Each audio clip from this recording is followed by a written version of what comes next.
আসসালামু আলাইকুম ওরহমাতুল্লাহ।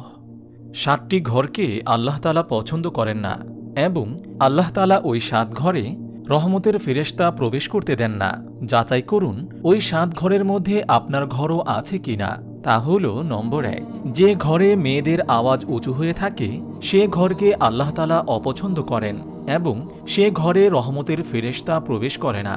রাসূল সাল্লাল্লাহু আলাইহি ওয়াসাল্লাম বলেন, এমন ঘরকে আল্লাহ তাআলা অপছন্দ করেন যে ঘরে স্বামীর চেয়ে স্ত্রীর আওয়াজ উঁচু হয়ে থাকে বা পুরুষের চেয়ে নারীর আওয়াজ উঁচু হয়ে থাকে। এমনকি ওই ধরনের ঘরের উপর ৭০,০০০ ফেরেশতা রাত দিন লানত করতে থাকেন। নম্বর ২, যে ঘরে হারাম খাওয়া হয় সে ঘরকে আল্লাহ তাআলা অপছন্দ করেন এবং সে ঘরে রহমতের ফেরেশতা প্রবেশ করে না।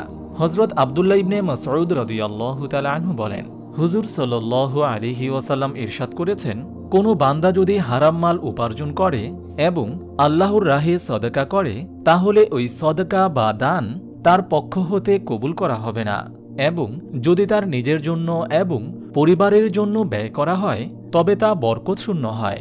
যদি সে ব্যক্তি ওই মাল রেখে মারা যায় তবে তা তার জন্য জাহান্নামের পথের সম্বল হবে। আল্লাহ তাআলা খারাপ জিনিসকে খারাপ জিনিস দ্বারা মুছে ফেলেন না, বরং মন্দ কার্যকে সৎ কার্য দ্বারা মুছে ফেলেন। খারাপ জিনিস খারাপ জিনিসকে মুছে ফেলে না।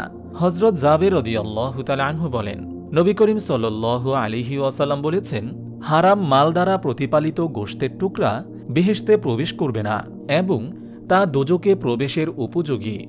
নম্বর ৩, যে ঘরে জম্বি থাকে সে ঘরকে আল্লাহ তাআলা অপছন্দ করেন এবং সে ঘরে রহমতের ফেরেশতা প্রবেশ করে না।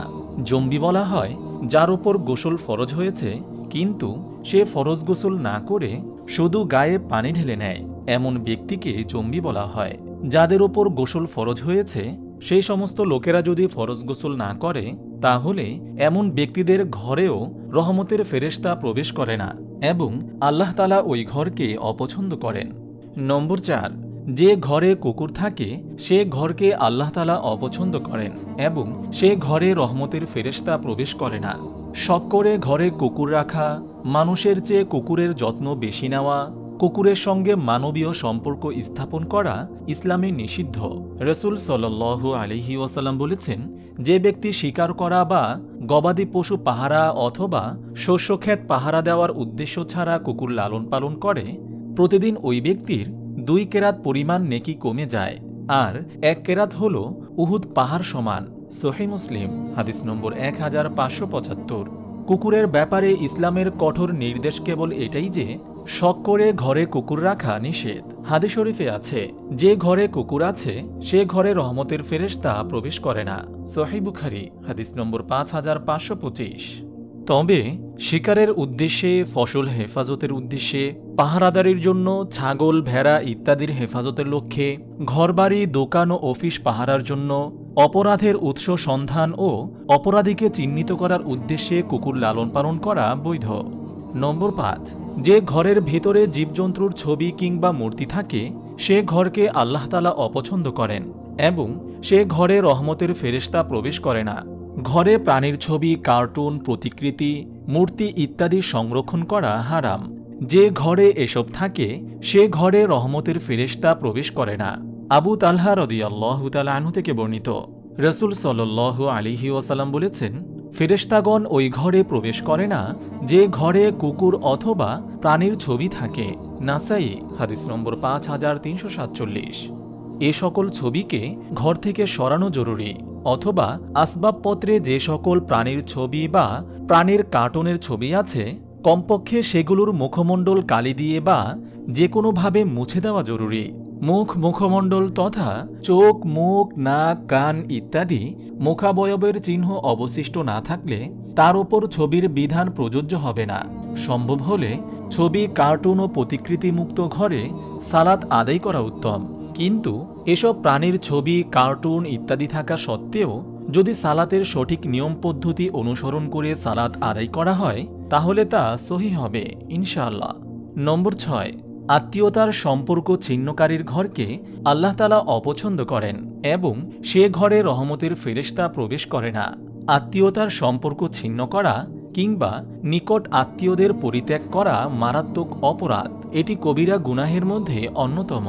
আবু হুরায়রা রাদিয়াল্লাহু তাআলা আনহু থেকে বর্ণিত, তিনি বলেন, একদা জনৈক ব্যক্তি রাসূল সাল্লাল্লাহু আলাইহি ওয়াসাল্লামকে উদ্দেশ্য করে বলেন, হে আল্লাহর রাসূল, আমার এমন কিছু আত্মীয়স্বজন রয়েছে যাদের সাথে আমি আত্মীয়তার বন্ধন রক্ষা করি, অথচ তারা আমার সাথে সম্পর্ক ছিন্ন করে। আমি তাদের সাথে ভালো ব্যবহার করি, অথচ তারা আমার সাথে দুর্ব্যবহার করে। আমি তাদের সাথে ধৈর্যের পরিচয় দেই, অথচ তারা আমার সাথে কঠোরতা দেখায়। অতএব তাদের সাথে এখন আমার করণীয় কি? তখন রাসূল সাল্লাল্লাহু আলাইহি ওয়াসাল্লাম বললেন, তুমি যদি সত্যি কথাই বলে থাকো তাহলে তুমি যেন তাদেরকে উত্তপ্ত ছাই খাইয়ে দিচ্ছ, আর তুমি যতদিন পর্যন্ত তাদের সাথে এমন ব্যবহার করতে থাকবে ততদিন আল্লাহ তাআলার পক্ষ থেকে তাদের ওপর তোমার জন্য একজন সাহায্যকারী নিযুক্ত থাকবে। সহিহ মুসলিম হাদিস নম্বর 2558। হাদিসে বর্ণিত সাহায্যকারী অর্থ রহমতের ফেরেশতা। আবু হুরায়রা রাদিয়াল্লাহু তাআলা আনহু থেকে বর্ণিত, তিনি বলেন, রাসূল সাল্লাল্লাহু আলাইহি ওয়াসাল্লাম বলেছেন, আদম সন্তানের আমলসমূহ প্রতি বৃহস্পতিবার দিবাগত রাত্রিতে আল্লাহ তাআলার নিকট উপস্থাপন করা হয়। তখন আত্মীয়তার বন্ধন ছিন্নকারীর আমল গ্রহণ করা হয় না। মুসনাদে আহমদ হাদিস নম্বর 10277। নম্বর 7, যে ঘরের মানুষ মেহমান আসলে খুশি হয় না সে ঘরকে আল্লাহ তাআলা অপছন্দ করেন এবং সে ঘরে রহমতের ফেরেশতা প্রবেশ করে না। হযরত আবু শুরাই আল কাবি রাহমাতুল্লাহি আলাইহি থেকে বর্ণিত, নবীজি সাল্লাল্লাহু আলাইহি ওয়াসাল্লাম ইরশাদ করেন, যে ব্যক্তি আল্লাহ ও পরকালের প্রতি বিশ্বাস স্থাপন করে সে যেন মেহমানকে সম্মান করে। একদিন এক রাত পরিপূর্ণ আপ্যায়ন এবং 3 দিন সাধারণ আপ্যায়ন করবে। এরপর যা করবে তা সদকা হিসেবে গণ্য হবে। মেহমানের জন্য উচিত নয় 3 দিনের পরে মেজবানের নিকট অবস্থান করা, যাতে মেজবান বিরক্ত হয়। সহিহ বুখারী হাদিস নম্বর 6135। অতিথি পরায়ণতা একটি মহৎ গুণ এবং বিশ্বনবী সাল্লাল্লাহু আলাইহি ওয়াসাল্লামের সুন্নত। মেহমানকে শুধু পর্যাপ্ত আপ্যায়ন করার নাম অতিথি পরায়ণ নয়, বরং সাধ্য অনুযায়ী আপ্যায়ন করার পাশাপাশি মেহমানের সঙ্গে প্রফুল্ল চিত্তে ও হাসি মুখে অভ্যর্থনা জানানো সহ আরও কিছু বিষয়ের সমষ্টি অতিথি পরায়ণতা। এতে মানুষের রুচিবোধ ও আভিজাত্য প্রকাশ পায়।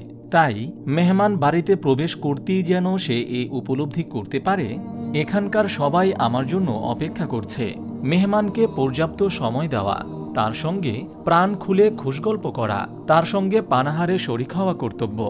সর্বপ্রথম ওহী অবতীর্ণ হওয়ার সময় রাসূল সাল্লাল্লাহু আলাইহি ওয়াসাল্লাম শঙ্কিত হয়ে পড়লে খাদিজা রাদিয়াল্লাহু তাআলা আনহা তাকে সান্ত্বনা দিয়ে বলেন, আল্লাহর কসম, কখনোই নয়, আল্লাহ তাআলা আপনাকে কখনো লাঞ্ছিত করবেন না।